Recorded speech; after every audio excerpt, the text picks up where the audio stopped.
பரிசுத்த ஆவியானவர் ஒவ்வொரு காலங்களிலும் அவர் திட்டவட்டமான செயல்களை நடப்பித்துக் கொண்டு வருகிறார். At every time and period the Holy Spirit is doing a definite work. ஆதியாகமம் முதல் வெளிப்படுத்தல் வரை ஆவியானவருடைய ஒவ்வொரு செயல்களையும் நாம் பார்க்க இயலும். From Genesis until Revelation we can find every work of the Spirit of God. பழைய ஏற்பாட்டில் ஆவியானவர், in the Old Testament the Spirit of God. ஆதியாகமம் முதலாம் அதிகாரம் 2ஆம் வசனம். Genesis chapter 1 verse 2. பூமியானது ஒழுங்கின்மையும் வெறுமையுமாய் இருந்தது, ஆழத்தின் மேல் இருள் இருந்தது, தேவ ஆவியானவர் ஜலத்தின் மேல் அசைவாடி கொண்டிருந்தார். வேதத்தில் முதல் ஆவியானவருடைய ஒரு செயல் அசைவாடுதல். The first work of the Spirit of God in the Bible is moving. ஆவியானவர் அந்த இருள் அகலும்படியாக அசைவாடி கொண்டிருந்தார். The Spirit of God was moving that darkness may be dispelled. அந்த ஒழுங்கின்மை, அந்த வெறுமை நீக்கப்படும்படியாக ஆவியானவர் அசைவாடி கொண்டிருந்தார். The Spirit of God was moving that the formless and void state might be removed. பூமியானது ஒழுங்கின்மை வெறுமையுமா இருந்தது, ஆழத்தின் மேல் இருள் இருந்தது, தேவ ஆவியானவர் ஜலத்தின் மேல் அசைவாடி கொண்டிருந்தார் என்று வேதம் சுட்டிக்காட்டுகிறது. The Bible pinpoints the earth was without form and void, and darkness was upon the face of the deep, and the Spirit of God moved upon the face of the waters. எங்கே ஒழுங்கின்மையும் வெறுமையும் இருளும் இருக்கிறதோ அந்த இடத்தை பிரகாசிக்க செய்யும்படியாக ஆவியானவர் அசைவாடுகிறதை நாம் பார்க்க இயலும். We can find where there is no form, where there is void, and where there is darkness, the Spirit of God moves there to dispel those powers. அடுத்த வசனம் சொல்லுகிறது, தேவன் வெளிச்சம் உண்டாக கடவுது என்று சொன்னார். The next verse says, God said, let there be light. முதலாவது உன்னுடைய வாழ்வில் ஆவியானவருடைய அசைவாடுதலை நீ பெற்றுக்கொள்ள வேண்டும். In the first place you got to receive a moving of the Spirit of God in your life. ஒரு குழந்தையின் மேல் அன்புள்ள ஒரு தகப்பன் எப்படி தாய் இருப்பார்களோ, ஒரு கழுகு தன்னுடைய குஞ்சின் மேல் எப்படி அசைவாடுகிறதோ அப்படியே தேவ ஆவியானவர் உன்மேல் அசைவாடுவார். Even as a loving father and mother would be upon the children, even as an eagle would move upon its young ones, so the Spirit of God shall descend and move upon you. அசைவாடுவதின் நோக்கம், the purpose of moving, அந்த கழுகு குஞ்சு பறக்க வேண்டும். the young one of the eagle must fly. வாசியுங்கள். கழுகு தான் கட்டின கூட்டை களைத்து தன்னுடைய குஞ்சுகள் மேல், உபாகமம் 32ஆம் அதிகாரம் 11ஆம் வசனம். கழுகு தன் கூட்டை கலைத்து தன் குஞ்சுகளின் மேல் அசைவாடி தன் செட்டைகளை விரித்து அவைகளை எடுத்து அவைகளை தன் செட்டைகளின் மேல் சுமந்து கொண்டு போகிறது போல. அசைவாடுவதனுடைய நோக்கம் உங்களுக்கு தெரியும். You know the meaning of or the purpose of moving. ஆவியானவர் இந்த கூட்டத்தில் நம்முடைய மேல அசைவாடினார்னு சொன்னா இருள் நீங்கும், ஒழுங்கின்மை நீங்கும், வெறுமை நீங்கும். அவர் உன்னை பறக்க வைக்க முயற்சி எடுக்கிறார். So when the Spirit of God moves upon us in this meeting, then the Lord will remove the formless nature, the void nature, and the darkness from our life. He wants to train you up to fly. உன்னை பயிற்சி கொடுக்கிறார்னு அர்த்தம். He trains you to fly. பயிற்சி கொடுக்கிறார். He trains, he practices you. உன்னை உனக்கு practice பண்றார். He gives you practice to fly. அந்த கூட்டை கலைச்ச உடனே அதுக்கு பிறகு அசைவாடுதல். So after it stirreth up the nest, it moves or fluttereth. திரும்ப தன்னுடைய செட்டைகளில் உன்னை சுமந்து கொண்டு போவார். And again he shall bear you upon his wings. இதுதான் முதல் உலகத்துல ஆவியானவர் பூமியிலே அசைவாடினதின் காரணம். So that is the first purpose of the Spirit of God moving upon the face of this earth. இன்றைக்கு தேவன் நம்மேல் அசைவாடினால் இருள், வெறுமை, ஒழுங்கின்மை நம்மை விட்டு நீங்கிவிடும். Today if the Spirit of the Lord would move upon us, then all the formless nature, void nature, and darkness shall be dispelled from us. சும்மா வெறும் அந்நிய பாஷை அல்ல, சத்தம் அல்ல, அசைவல்ல, உள்ளுக்குள்ள இருக்கிற இருள், ஆழத்தில் இருள் இருந்தது. ஆழத்துக்குள்ள இருக்கிற இருளை அழிச்சு வெளியே கொண்டு வரணும், இல்லாட்டா அதை அகற்றணும்னு சொன்னா அந்த இடத்துல தேவன் ஒரு கட்டளை கொடுத்து வெளிச்சம் உண்டாக கடவுள்னு சொல்லணும்னு சொன்னா ஆவியானவர் அந்த இடத்துல சரியாய் அசைவாட வேண்டியது அவசியம். It's not just mere speaking in tongues or raising your voice or shouting, but the Spirit of the Lord must go a definite work, a deep work in you, because the darkness in the depth of your heart must be eradicated, and there should be light shining in your life, for that the Spirit of God must move mightily upon you. ஆவியானவர் அசைவாடுதல் அப்படியே உன் மேல move பண்ணிட்டே இருப்பார். The Spirit of God keeps moving over you. அப்படியே உனக்குள்ள அந்த வேலை நடந்துகிட்டே இருக்கும், ஒண்ணா நடக்கும். One after the other he will be performing some work or the other in you. பாருங்க, 3வது வசனத்திலிருந்து அவர் ஒவ்வொரு காரியமா உண்டாக்க ஆரம்பிச்சிருவாரு. அதற்கு பின்பு அந்த ஒழுங்கின்மை வெறுமை கிடையாது. So from the third verse onwards we can find one after the other. The Lord starts creating one after the other, and there was no form or voidness after that, or without form or void. இருள் இருந்தது, அதை பிரிச்சு வச்சிட்டாரு. There was darkness, but he severed or separated it. இருளை உன்னை விட்டு கொண்டு போய் வெளியே தள்ளிடுவார். So he will cast away the darkness out of you. அதனால தான் பரிசுத்த ஆவியிலே அசைவாடுதல் ஒரு அனுபவம். That is why the moving of the Holy Spirit is a special experience. அது உனக்குள்ள போராடிட்டே இருக்கும். That will keep on striving with you. உள்ள மூவ் பண்ணிட்டே இருப்பார். It will move within you. உனக்குள்ள இருக்கிற அந்த ஒழுங்கின்மை நீங்க வர வரைக்கும். And he will start to remove all the unformed nature. And the voidness will be removed. இருள் நீங்கற வரைக்கும். Until the darkness is removed. வெளிச்சம் உண்டாகும் வரைக்கும். Until light descends in you. நீ பறக்கிற அந்த ட்ரைனிங் எடுக்கிற வரைக்கும். Until you practice yourself to train or fly. நீ ஸ்டாண்ட் பண்ணி உன்னால நிக்க முடியுங்கிற லெவல் வரைக்கும் உன் மேல அசைவாடி கொண்டே இருப்பார். He will keep on moving over you until you have the ability to stand by yourself. இதுதான் நமக்கு மிகவும் முக்கியமானது. That is very important. இது சிருஷ்டிப்பிலேயே தேவன் இந்த வேலையை செய்ய ஆரம்பிக்கிறார். The Lord begins to do this work at the time of creation itself. யோபு அடுத்ததாக யோபு 33:4. Nextly Job 33:4. தேவனுடைய ஆவியானவர் என்னை உண்டாக்கினார், சர்வ வல்லவருடைய சுவாசம் எனக்கு உயிர் கொடுத்தது. மறுபடியும் தேவனுடைய ஆவியானவர் என்னை உண்டாக்கினார், சர்வ வல்லவருடைய சுவாசம் எனக்கு உயிர் கொடுத்தது. எங்கே இந்த மனுஷன் சொல்கிறான், என்னை ஆவியானவர் உண்டாக்கினார்னு சொல்றான். Here this man says, the Spirit of God hath made me. யார் மேட் பண்றா? Who makes him? Spirit of God. ஆவியானவர் உன்னை மேட் பண்ணணும். The Spirit of the Lord must make you. ஒரு நாட்டிலேயோ ஒரு ஊர்லேயோ ஒரு பொருள் தயாரிச்சுட்டா அதில் போட்டுருவான், ஒரு சீல் குத்திடுவான், என்னது made in India, made in China. அதே மாதிரி இங்கே நீ உள்ள வந்துட்டு அபிஷேகம் பெற்றுட்டேன்னா உன் மேலே ஒரு இது இருக்கும், mat by the Spirit of God. Spirit of God போட்டு அடிச்சுன்னு ஒரு சீல் அடிச்சு. ஆவியானவர் என்னை உண்டாக்கினார். The country of manufacture is printed on every product they make. Similarly, the Spirit of the Lord must make you. எப்படி உண்டாக்கினாரு? How does he make you? ஒன்று தேவ சாயல், one in the image of God, மற்றொன்று செம்மையானவன். secondly uprightly.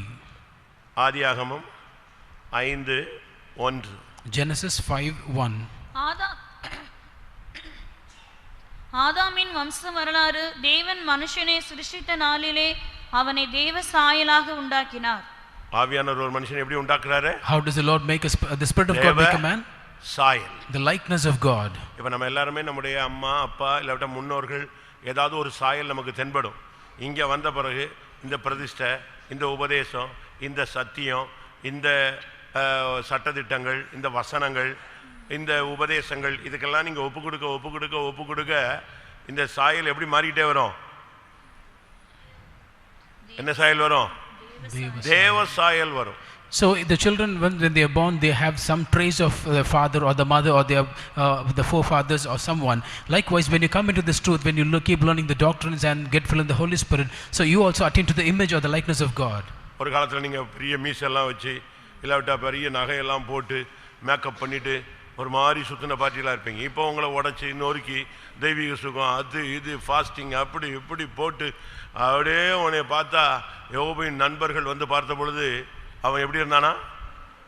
ஒரு தெரியாமல் போயிட்டான். அவனை ஏன்டா நீயாங்கிற லெவலுக்கு மாத்திட்டான்.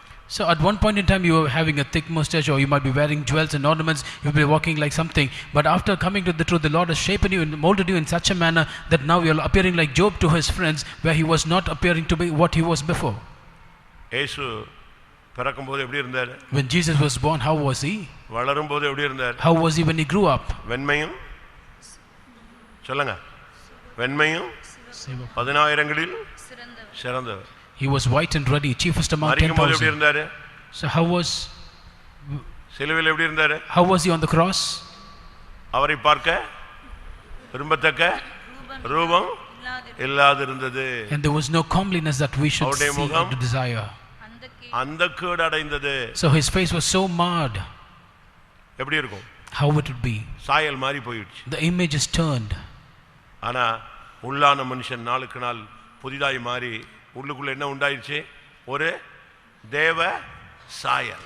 But the inner man is renewed each and every day, and therefore the image of the likeness of God is formed. பிரசங்கி 7:29. Ecclesiastes 7:29. இதோ தேவன் மனுஷனை செம்மையானவனாக உண்டாக்கினார். செம்மையானவனாக உண்டாக்கினார். The Lord has made man upright. ஆவியானவர் ஒரு மனுஷனை ஒன்று தேவ சாயலாய் உண்டாக்குகிறார், இரண்டாவது செம்மையானவனாக உண்டாக்கினார். In the first place, the Spirit of God makes a man in the likeness of God. Secondly, he makes him upright. நம்முடைய வாழ்க்கை செம்மையானவனாய் மாற வேண்டும். We got to become upright in our life. அபிஷேகத்தினுடைய நோக்கம் தேவ சாயல். The purpose of anointing is the image of God. ஸ்தேவான் ஒரு சரியான அபிஷேகம் பெற்றவராய். Stephen was a well spirit baptized man of God. அப்போஸ்தலர் நடவடிக்கைகள் சொல்லுகிறது, ஸ்தேவான் வல்லமையினாலும் விசுவாசத்தினாலும் நிறைந்தவன் என்று. The Acts of the Apostles says that Stephen was filled with anointing and faith. 6 7 8 அப்போஸ்தலர் 8 6 8 ஸ்தேவான் விசுவாசத்தினாலும் வல்லமையினாலும் நிறைந்தவன், பரிசுத்த ஆவியில நிறைஞ்சவன், விசுவாசத்தில் நிறைந்தவன், வல்லமையில நிறைந்தவன். So he was full of faith, full of Holy Spirit and full of power. இப்போ ஆவியானவர் அவனை உண்டாக்கிட்டே வரார். Now the Spirit of God is keeping on forming him. இப்போ அவன் பிரசங்கம் பண்றான். Now he preaches. பிரசங்கம் பண்ணும்போது அவன் முகம் எப்படி மாறிடுச்சு? While he preached, how was his face? வாசிங்க அப்போஸ்தலர் 7 6 15. ஆலோசனை சங்கத்தில் உட்கார்ந்திருந்த அனைவரும் அவன் மேல் கண்ணோக்கமாயிருந்து அவன் முகம் தேவதூதன் முகம் போல் இருக்க கண்டார்கள். எப்படி மாறிடுச்சு? How was his face? ஸ்தேவான் முகம் இல்ல, யார் முகம் வருது? Not the face of Stephen. இன்னும் அடுத்த ஸ்டெப்புக்கு வரும்போது வேற மாறிடுவான். தேவனை போல கிறிஸ்துவை போல மாறிடுவான். In the next levels he will become like God, like Christ, and so on. அதாங்க life. That is life. செம்மையானவன், upright life, தேவ சாயல், image of God. அபிஷேகம் உனக்குள்ள வரும் பொழுது உன் லைஃபை சேஞ்ச் பண்ணணும். When anointing comes into you, it must churn your life or change your life. நீ தோல்வியுள்ளவனா இருக்கலாம். You might be a person of failure. புத்தியினங்கள், மதியினங்கள், தடுமாற்றங்கள் பல இருக்கலாம். ஆனா ஆவியானவர் என்னை உண்டாக்கினார்னு சொல்லும் பொழுது எப்படி உண்டாக்குறாரு? ஒன்று தேவ சாயல், மற்றொன்று செம்மையானவனாய் உண்டாக்கு. You might talk about your weakness, infirmities, so many failures and defeats, but when the Spirit of the Lord has made you, he had made you upright as well as in the image of God. அடுத்ததாக Nextly, ஏசாயா 63:14. Isaiah chapter 63 verse 14. கர்த்தருடைய ஆவியானவர் அவர்களை பள்ளத்தாக்கிலே போய் இறங்குகிற மிருக ஜீவன்களைப் போல இளைப்பாற பண்ணினார். இப்படியே கர்த்தருடைய ஆவியானவர் அவர்களை பள்ளத்தாக்குகளை இறங்குகிற மிருகங்களைப் போல கொண்டு போய் அவங்களை என்ன பண்ணினாரா? இளைப்பாற பண்ணினார். As a beast goeth down into the valley, the Spirit of the Lord caused him to rest. எவ்வளவு கலக்கம், துக்கம், கசப்பு, வைராக்கியம், ஒரு நிம்மதியற்ற ஒரு தன்மை, விரக்தி, வேதனை, சஞ்சலம், தவிப்பு இப்படி வந்தாலும் அந்த தேவ சமூகத்தில் வந்த உடனே ஆவியானவர் அவனை எப்படி மாத்துறாரு? இளைப்பாற பண்ணுகிறார். Irrespective of a state of a person, when he comes with anguish, difficulties, problems, reproaches, shame and anguish, the Spirit of the Lord makes him rest in the Spirit of God, presence of God. இதுக்கு தான் அந்நிய பாஷை. That is by anointing or unknown tongues. ஏசாயா 28:11-12 பாருங்க. Isaiah chapter 28 verses 11 and 12. பரியாச உதடுகளினாலும் அந்நிய பாஷையினாலும் இந்த ஜனத்தோட பேசுவார். இதுவே நீங்கள் இளைத்தவனை இளைப்பாற பண்ணத்தக்க இளைப்பாறுதல். இதுதான் என்னது? இளைப்பாறுதல். ஆவியானவர் உன்னை பள்ளத்தாக்குல கொண்டு போறாருன்னா இங்கே தேவ சமூகத்துல கொண்டு வந்து உன்னை இளைப்பாற பண்ணுது. உனக்கு எவ்வளவு பிரச்சனைகள் இருக்கு. When the Spirit of the Lord takes you to the valley, he causes you to rest because you have so many problems. ஆனா நீங்க வந்தபோது ஆவியானவர் உன்னை இளைப்பாற பண்ணுகிறார். But when you come here, the Spirit of the Lord causes you to rest. அதுக்கு வழி என்ன? What is the way? அதுக்கு வழி என்ன? What is the solution? பரியாச உதடுகளினாலும் அந்நிய பாஷையினாலும் இந்த ஜனத்தோடு பேசுவார். For with stammering lips and unknown tongue he shall speak with his people. Pastor Joel சொல்வாரு, நல்ல அந்நிய பாஷை பேசுப்பா, பைத்தியக்காரன மாதிரி பேசுப்பாம்பாரு. Pastor Joel used to say, நீ கட்டுப்படுத்துற, அதை ஏன் மட்டுப்படுத்துற? அவர் உள்ள வரட்டும், அவர் வாட்டுக்கு உனக்குள்ள பேசி அந்நிய பாஷை பேசுகிறவன் தனக்கு பக்தி உனக்குள்ளேயே ஒரு godliness உள்ள வந்துருது. So like a crazy person keep on speaking in unknown tongues, let the Spirit of the Lord come into you. Pastor Joel used to say this, and therefore because of that there is edification within you. உனக்குள்ளேயே ஒரு அபிஷேகம் உள்ள போராடி நல்ல அந்நிய பாஷை பேச வைக்கும். An anointing will come and strive within you and start making you to speak in unknown tongues. அந்த இளைப்பாறுதல் உள்ள வந்துரும். That rest must keep into you. அந்த இளைப்பாறுதல் வரும் பொழுது when that rest comes, உனக்கு ஒரு பெரிய நம்பிக்கை உண்டாயிடும். A great hope will be generated in you. அல்லாஹ் அந்நிய பாஷை பேசி பேசி பேசி பேசி தேவனோடு ஃப்ரீயா பேசுற லெவலுக்கு நீ வந்துருவீங்க. You will keep on speaking in unknown tongues. You will come to the state where you can freely communicate with God. இளைப்பாறுதல். Rest. ஆத்துமாவுல ஒரு இளைப்பாறுதல் இருக்கு. Rest in the soul. மத்தேயு 11:28 29. Matthew chapter 11 verses 28 and 29. வருத்தப்பட்டு பாரம் சுமக்கிறவர்களே, நீங்கள் எல்லாரும் என்னிடத்தில் வாருங்கள், நான் உங்களுக்கு இளைப்பாறுதல் தருவேன். நான் சாந்தமும் மனத்தாழ்மையுமாய் இருக்கிறேன்.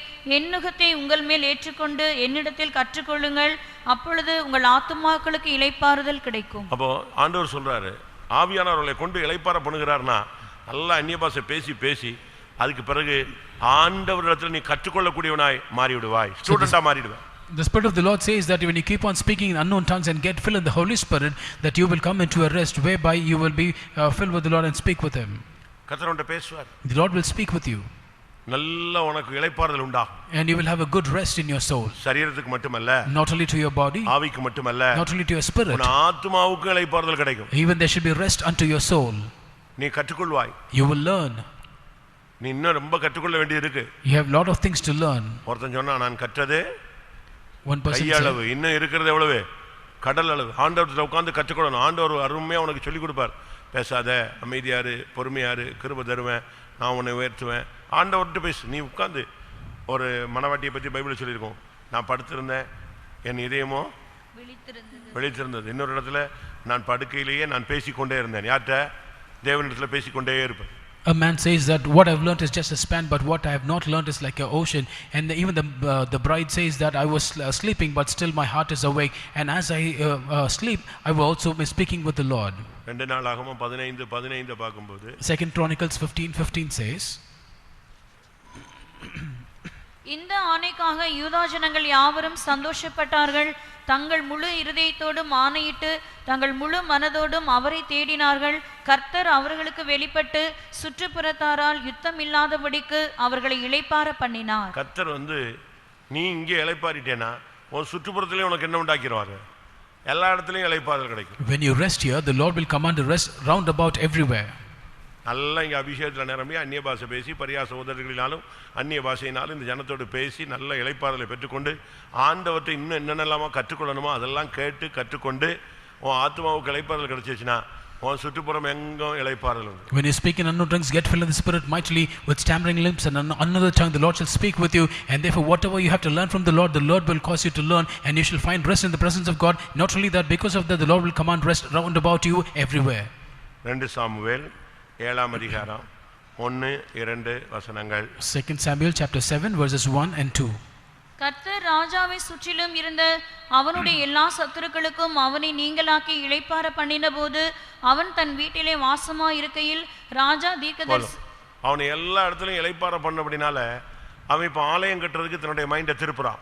So now because the Lord has commanded rest unto him in every place, now he turns his mind to build the temple of God. மெய்யான இளைப்பாறுதல் உனக்குள்ள வரும் பொழுது உன் ஜீவியத்தை நீ கட்டி எழுப்ப ஆரம்பிப்பாய். When you have the true rest coming into you, you will build up your life truly. ஒன்று அசைவாடுதல். Number 1 is moving. இரண்டாவது Secondly, ஆவியானவர் என்னை உண்டாக்கினார். Secondly, the Spirit of the Lord hath made மூன்றாவது me. ஆவியானவர் என்னை இளைப்பாற பண்ணினார். Has caused me to rest. 2 Samuel அடுத்ததாக 2 சாமுவேல் 23:2. Nextly 2 Samuel 23:2.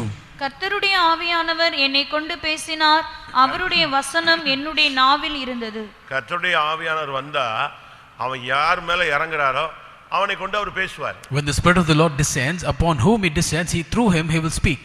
அவர் ஊமை கடவுள் அல்ல. He is not a dumb God. அவர் பேசாத மரமோ கல்லோ அல்ல, அவர் பேசும் தெய்வம். He is not a tree or a stone which cannot speak. He is a God who speaks. யாரை கொண்டு பேசுவாரு? Through whom shall he speak? ஊழியக்காரங்களை கொண்டா? Through the servants of God? சபையில தீர்க்கதரிசிகளை கொண்டா? Or is it only through the prophets in the church? Bible சொல்லுகிறது ஆவியானவர் யாரை கொண்டு பேசினாரா? The Bible says through whom the Spirit of the Lord has யாரை கொண்டு spoken. பேசினார்? Upon by whom? நீங்க வாசிக்கும்போது எப்படி வாசிப்பீங்க? When you read it, how will you read? ஆவியானவர் என்னை கொண்டு பேசினார். The Spirit of the Lord spake by me. ஒவ்வொருத்தரை கொண்டும் கர்த்தர் பேசுறதுக்கு ஆசைப்படுறார். The Lord desired to speak to everyone or through everyone. உங்களுக்கு ஒரு பிள்ளை இருக்கு. You might have a child. அந்த பிள்ளை பேசாம இருந்தா எப்படி இருக்கும்? If the child doesn't speak, how it will be? அந்த பிள்ளை பேசணும்னு ஆசைப்படுவீங்களா இல்லையா? Will you not desire that your child must speak? அதுபோல ஆண்டவர் உன்னை கொண்டு பேச விரும்புகிறார். Likewise, the Spirit of God desires to speak through you. அதனால தான் அந்த மனுஷன் சொல்றான், ஆவியானவர் என்னை கொண்டு பேசினார்னு தைரியமா சொல்றான். That is why this man says boldly, the Spirit of God spake through me. அப்படி பலரை கொண்டு பேசினதுனால தான் இந்த பைபிள் நம்ம கையில இருக்கு. It's because the Lord has instructed or spoken through so many people we have this Bible in our hand. அப்படிதானே? Is it not so? Bible இப்ப நம்ம கையில இருக்கிறதுக்கு காரணம் என்ன? What is the reason we hold the Bible in our hands? 2 பேதுரு 1:21. 2 Peter 1:21. தீர்க்க தரிசனமானது ஒரு காலத்திலும் மனுஷருடைய சித்தத்தினாலே உண்டாகவில்லை, தேவனுடைய பரிசுத்த மனுஷர்கள் பரிசுத்த ஆவியினாலே ஏவப்பட்டு பேசினார்கள். தேவனுடைய பரிசுத்த மனுஷர்கள் தேவ ஆவியினாலே ஏவப்பட்டு பேசினாங்க. அதுதான் இப்ப நம்ம கையில தீர்க்கதரிசன புத்தகமா உட்கார்ந்திருக்கு. The holy men of God spake as they were moved by the Holy Ghost. That is why it is standing as a scripture in our hands. தாவீது சொல்றான், கர்த்தர் என்னை கொண்டு பேசினார். David says, the Lord spoke through me. ஆவியானவர் என்னை கொண்டு பேசினார். The Spirit of God spake by me. அபிஷேகம் பெற்ற ஒவ்வொருவர் மூலமாக கர்த்தர் சபைக்கும் மற்றவர்களுக்கும் உலகத்துக்கும் உனக்கும் கர்த்தர் பேச விரும்புகிறார். Through every spirit baptized child of God, the Lord wants to speak to you, to the church, to the people, to the entire world. உன்னை கொண்டே உன்கிட்ட பேசுவார். The Lord will speak to you through you. உன்னை கொண்டு சபையில பேசுவார். The Lord will through you speak to the church. உன்னை கொண்டு புறஜாதிகள்கிட்ட பேசுவார். Through you the Lord will speak to the heathen. அப்ப உன்னை கொண்டு பேசுகிற நீ ஒரு கருவியா மாறணும். You should become an instrument through which God can speak. உபாகமம் 5:4. Deuteronomy 5:4. இல்லையா? கர்த்தர் மலையிலே அக்கினியின் நடுவில் இருந்து முகமுகமாய் உங்களோட பேசினார். எப்படி பேசினார் ஆண்டவர்? How did the Lord speak? கர்த்தர் மலையிலே எப்படி பேசினாரு? அக்கினியின் மூலமாக முகமுகமாய் பேசுவார். The Lord will speak face to face upon the mountain out of the midst of fire. அப்படி ஒரு பிராக்டீஸ் இருக்கு. There is a practice like that. முகமுகமாக face to face. என்னாகுமோ 12ஆம் அதிகாரத்துல பாத்தீங்கன்னா, நான் மோசேயோடு எப்படி பேசினேன்? முகம் எதனா 12:8. நான் அவனுடன் மறைபொருளாக அல்ல முகமுகமாகவும் பிரத்யட்சமாகவும் பேசுகிறேன். கர்த்தர் பேசுவார் உன்கிட்ட முகமுகமாக. என்னாகுமோ 12:8. Numbers 12:8 says the Lord will speak with you face to face or mouth to mouth. நேருக்கு நேர் முகமுகமா கர்த்தர் பேசுகிற தெய்வம்.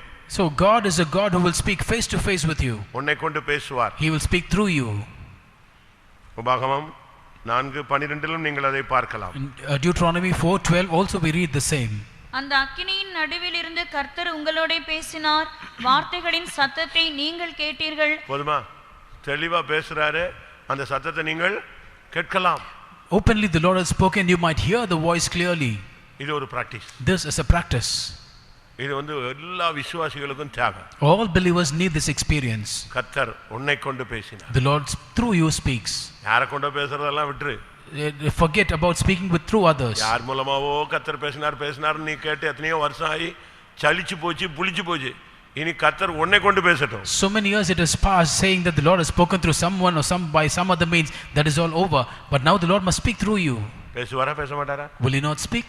எனக்கெல்லாம் தகுதி இல்லங்கறீங்களா? Do you say I'm not worthy?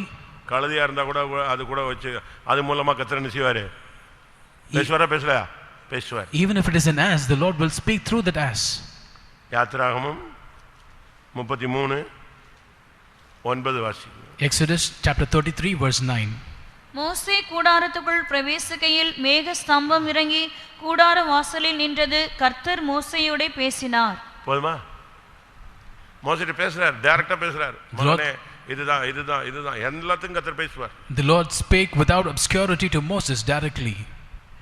33:11 யாத்திராகமம் 33:11. ஒருவன் தன் சிநேகிதனோட பேசுவது போல கர்த்தர் மோசேயோட முகமுகமாய் பேசினார். எப்படி?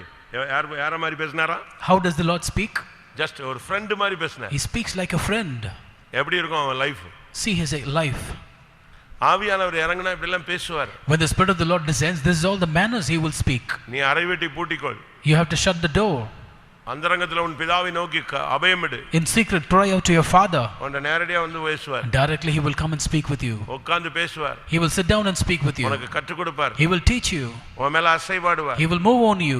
உன்னை உண்டாக்கினவர் உன்னை உருவாக்கினவர் உனக்கு துணை செய்வார். The one who has made you, the one who has created you, he shall help you. ஆத்துமாவிலே சரீரத்திலே உன்னை ஆவியிலே இளைப்பாற பண்ணுவார். He will cause you to rest in your spirit, in your soul and in your body.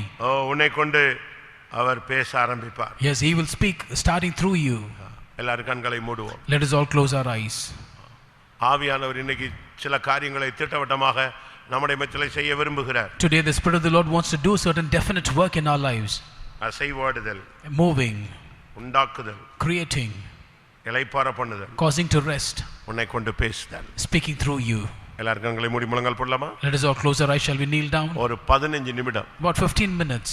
கர்த்தருடைய இந்த 4 காரியங்களும் நமக்குள்ள அந்த மகத்தான ஆவியானுடைய செயல்கள் நடப்பிக்கப்படும்படியாய் நீங்கள் ஒப்பு கொடுத்தால் அது நடக்கும். If you surrender, that all these glorious, magnificent 4 things might happen in your life. If you surrender, it shall happen in your life truly.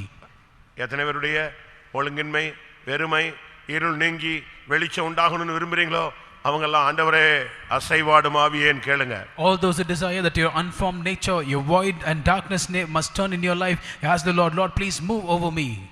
எத்தனை பேர் உங்களை தேவ சாயலாக மாற்றணும்னு, செம்மையானவனாய் மாற்றணும்னு விரும்புறீங்க? அத்தனை பேர் வாயை திறந்து கேளுங்க. Everyone who desires that you should be changed to the likeness of God and you should be made upright, open your mouth and ask the Lord. துக்கம், சஞ்சலம், தவிப்பு, கவலை, வேதனையோடு வந்தவர்கள் எத்தனை பேர் இன்றைக்கு சரியா அந்நிய பாஷை பேசுங்கள், உங்களை ஆவியானவர் இளைப்பாற பண்ணுவார். People have come with sorrow, sighing, difficulties, pain and shame. Open your mouth and ask unto the Lord. The Spirit of the Lord will change your life. ஆண்டவர் பேசலையே நீ துக்கப்படுற. You are grieved that the Lord is not speaking with you. ஆமென். இதுதான் சவுலுக்கு நடந்த கேடு. That was the difficulty which fell upon Saul. சவுலோடு ஒரு காலத்துல கர்த்தர் பேசிக் கொண்டிருந்தார். At one point in the Lord was speaking with இப்ப Saul. பேச முடியல. But now he couldn't. அவன் தோற்று போனான். And he was defeated.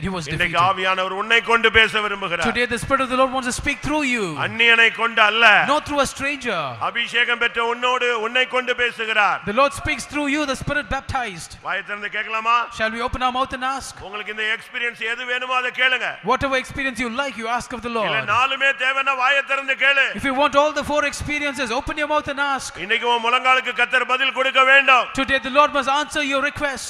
இன்னைக்கு ஆவியானவர் உன்மேல் அசைவாட போகிறார். Spirit of the Lord is going to move upon you today. உன்னை உண்டாக்க போகிறார். He's going to make you. உனக்கு ஒரு இளைப்பாறுதல் தர போகிறார். Going to command a rest in your life. இன்றைக்கு கர்த்தர் திட்டவட்டமாய் உன்னோடு பேச விரும்புகிறார். Thus the Lord wants to definitely speak with you. Hallelujah, hallelujah, hallelujah.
கொஞ்ச நேரம் தான். ஹல்லேலூயா.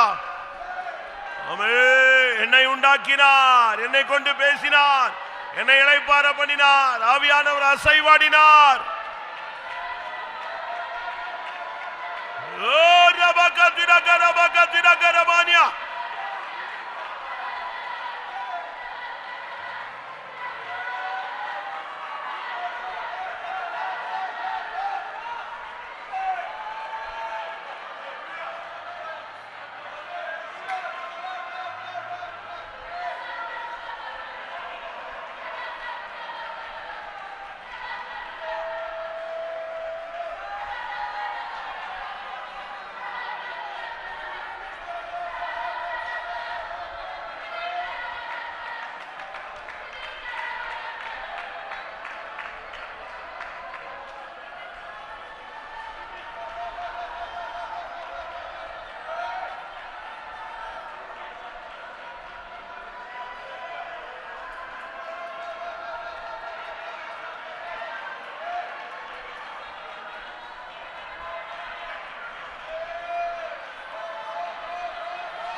ஆமென் ஆமென்.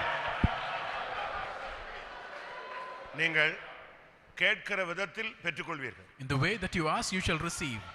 பைபிள் என்ன சொல்லுகிறது? What does the Bible say? கேட்கிற எவனும் பெற்றுக்கொள்கிறான். For everyone who asketh receiveth.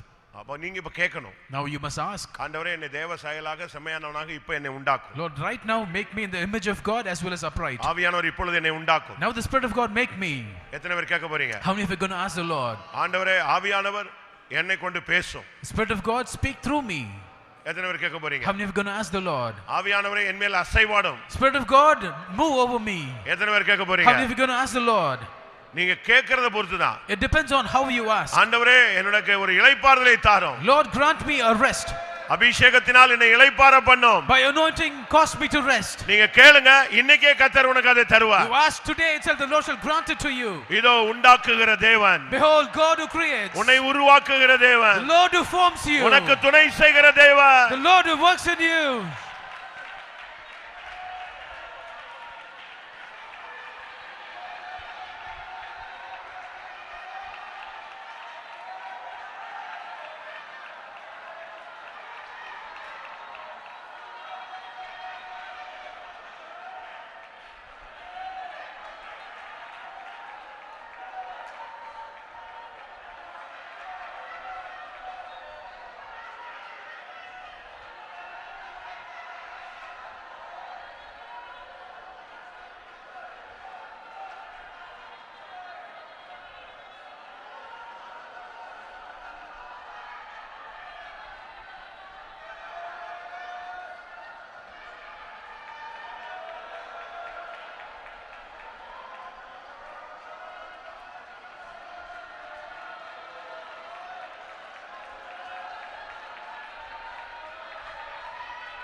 Hallelujah, hallelujah.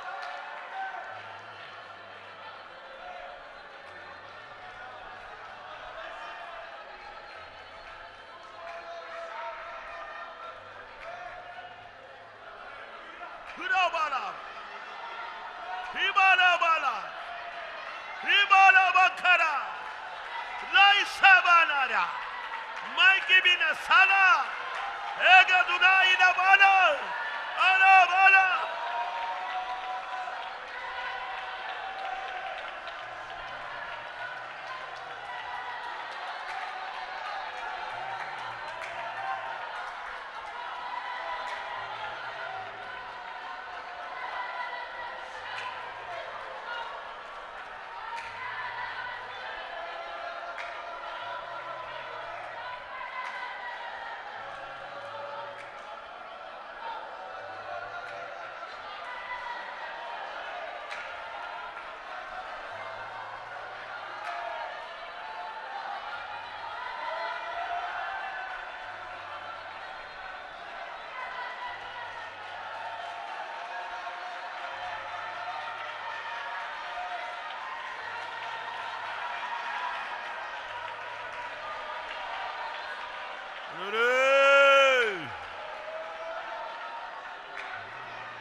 ஆமென்.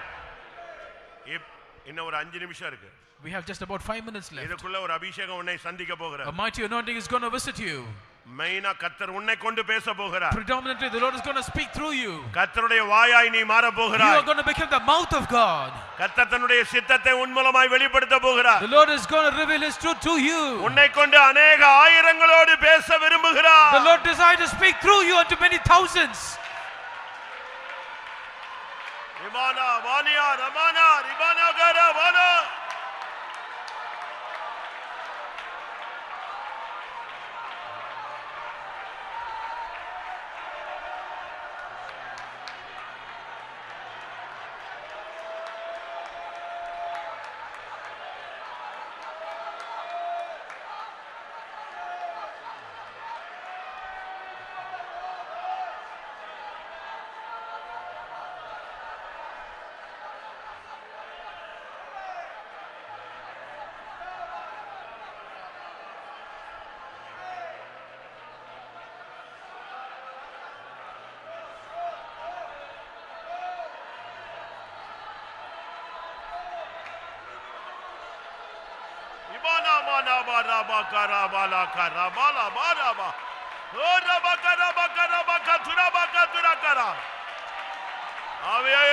ஆவியானவரே ஆவியானவரே ஆவியானவரே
ஆமென்.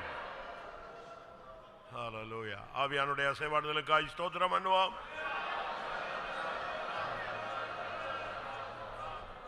ஆவியானுடைய மகத்தான செயல்களுக்காய் ஸ்தோத்திரம் பண்ணுவோம். ஆவியானவர் நம்மை உண்டாக்குகிறார், நம்மை உருவாக்குகிறார், நமக்கு துணை செய்கிறார், நம்மை மகிமையிலே கொண்டு போய் சேர்க்கிறார். அதற்காக ஸ்தோத்திரம் பண்ணுவோம். ஜெபம். அருமையான இயேசுவே, ஆசீர்வதிக்கப்பட்ட நல்ல வேலைக்காக நன்றி உள்ள இருதயத்தோடு துதிக்கிறோம், ஸ்தோத்திரிக்கிறோம். தேவரீர் இந்த சாயங்கால வேளையில் உம்முடைய சமூகத்தில் கூடி வருவோம்.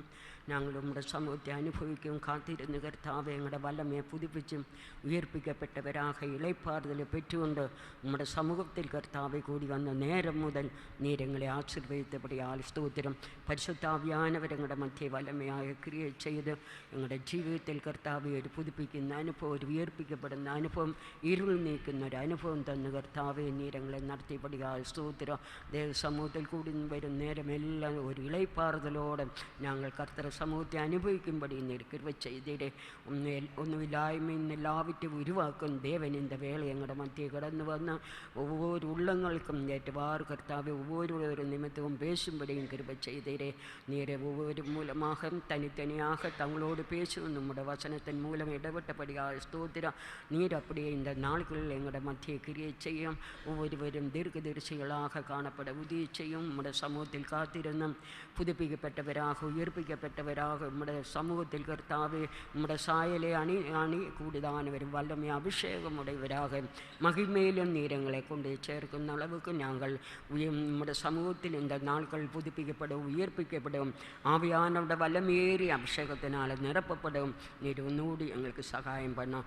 இந்த நாளிலும் பெற்ற அபிஷேகத்துக்காக, கிருபைகளுக்காக, வரங்களுக்காக யாவரையும் நீர் ஆசீர்வதித்தபடியாக ஸ்தோத்திரம். தொடர்ந்து நம்முடைய சமூகங்களோடு இருக்கும். பரிசுத்த ஆவியானவர் வல்லமையாக கிரியை செய்யும்.